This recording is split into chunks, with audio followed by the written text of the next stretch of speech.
یہ سوال کہ آیا قرآن جدید سائنس کے اصولوں سے مطابقت رکھتا ہے یا نہیں، اپنی جڑ میں ایک کم علمی اور روحانی بددیانتی کی بنیاد پر کھڑا ہے۔ یہ بات واضح ہونی چاہیے کہ قرآن کوئی سائنس کی تجرباتی کتاب نہیں، بلکہ اللہ کا کلام ہے جو ہدایت، حکمت اور انسان کے لیے زندگی کے تمام پہلوؤں پر رہنمائی فراہم کرتا ہے۔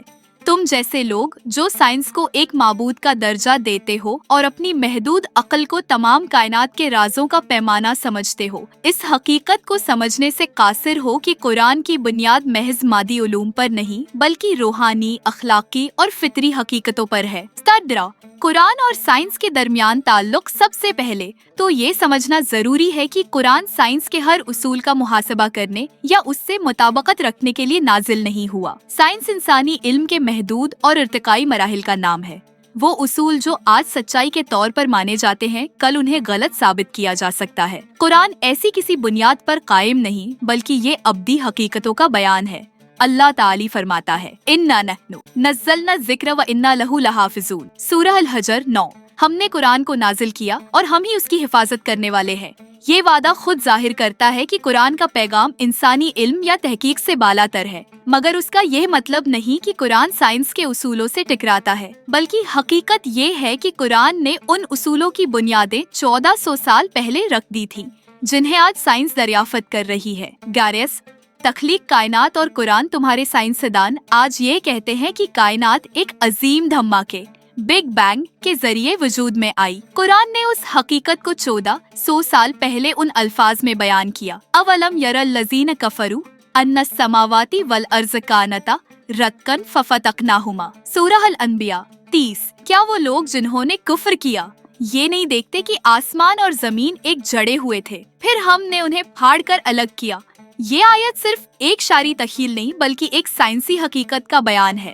کائنات کی ابتدا ایک وحدانی وجود سے ہوئی اور پھر وہ پھیلتی چلی گئی۔ آج کی جدید فلکیات تسلیم کرتی ہے کہ کائنات مسلسل پھیل رہی ہے۔ یہ حقیقت قرآن میں اس طرح بیان کی گئی، وَلَلسَّمَاءَ بَنَيْنَاهَا بِأَيْدٍ وَإِنَّا لَمُوسِعُونَ۔ سورہ الذاریات 47۔ ہم نے آسمان کو طاقت سے بنایا اور ہم اسے پھیلانے والے ہیں۔ داریا، انسانی تخلیق کے مراحل۔ تمہاری محدود عقل شاید یہ سمجھے کہ قرآن سائنس کی باریکیوں کو نہیں سمجھتا، لیکن ایمبریولوجی کے میدان میں قرآن نے وہ حقائق بیان کیے ہیں جو جدید سائنس کے لیے حیرت کا باعث ہیں۔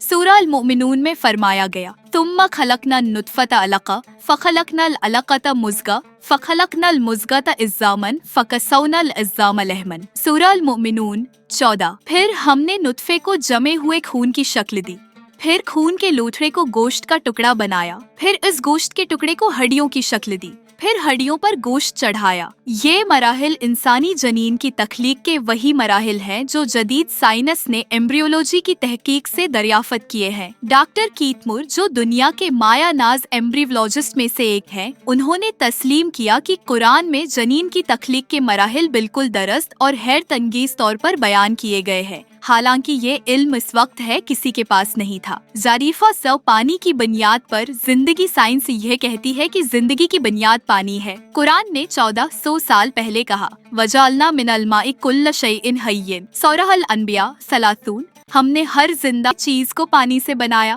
آج سائنسدان پانی کی اہمیت کو تسلیم کرتے ہیں، لیکن قرآن نے اس حقیقت کو اس وقت بیان کیا جب کوئی تصور بھی نہیں کر سکتا تھا۔